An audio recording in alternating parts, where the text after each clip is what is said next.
GMRS radios. Can you say that again? Yeah. Sorry, just the letters for me. What a walk. FRS and GMRS radios. Is it just like a walkie-talkie? They're walkie-talkies. Okay, you can get these for 50 to 100 to a couple of $100 depending on the model. And you can find them at Canadian Tire, any of the stores like that. They're not bad, but they are limited to channels. So you've got channels, for example, 1 through 20. We have a designated channel for us?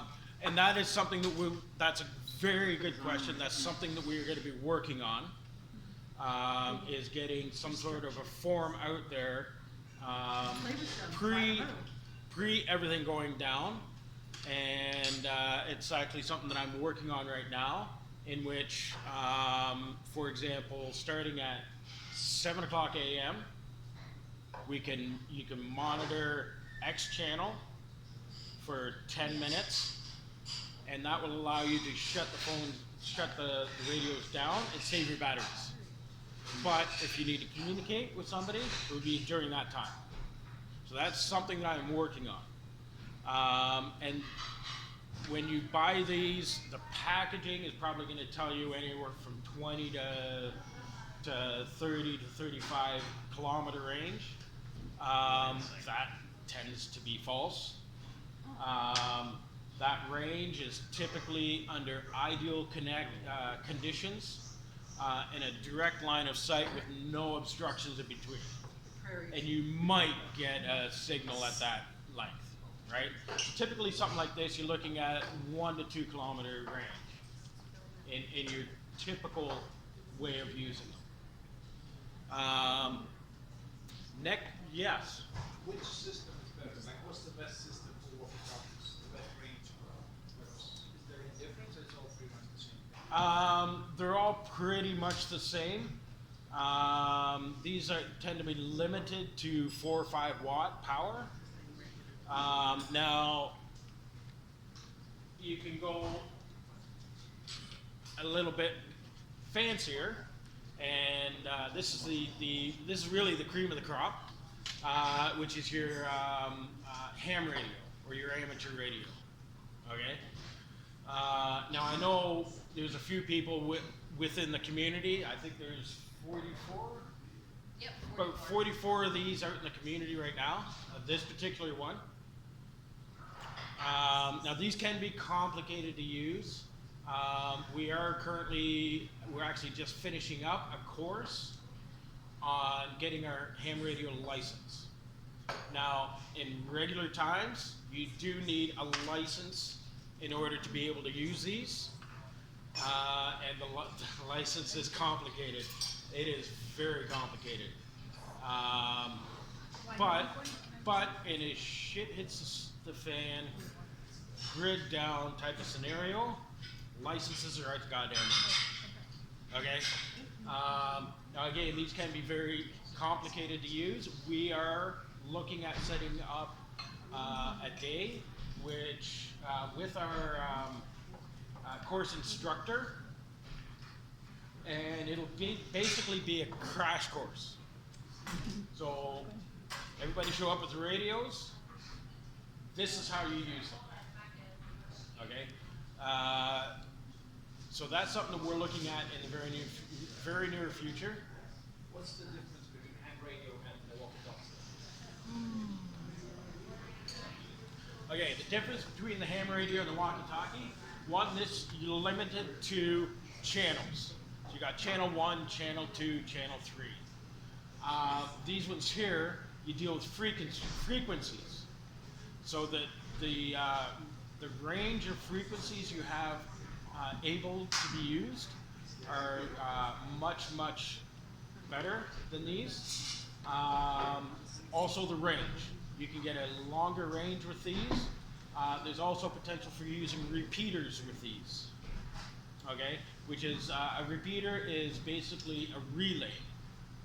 So if I connect this to a repeater, I can get, for example, double the range, right? What range are you talking about? on something like this, you're looking anywhere from 10 to 20 kilometers. Yeah, the ranges can be a little bit more significant. Also, these here have a fixed antenna. These ones here have a removable antenna. So, for example, you can get an adapter for this and the big antenna on your house. If somebody's got a base unit, so once I get my base unit set up and I've got a larger antenna on outside, I can actually use an adapter and attach it to this and get even more range. So the versatility of the ham radios is surpasses many times over that of the walkie-talkies. But anything is better than nothing, right? And not only that, with this, I can also talk with these. So I can figure out the frequency and I can actually talk with these, with this. But like, can you adjust frequency of walkie-talkie? No. Channel within that range? Yeah, you won't be able to adjust the actual frequency. The only way you can adjust it is channel 1, channel 2, channel 3. That's the only way you can do it on these. Now these here, I can adjust and actually pick up the frequencies for these and talk to these as well. And it does work, I've tested it. Now, one of the, in terms of a grid down type of communication, one of the best ways to do that is using what's called a net. So you would have, for example, have myself as a net controller. So I would be connected to a repeater, or I would be the main contact.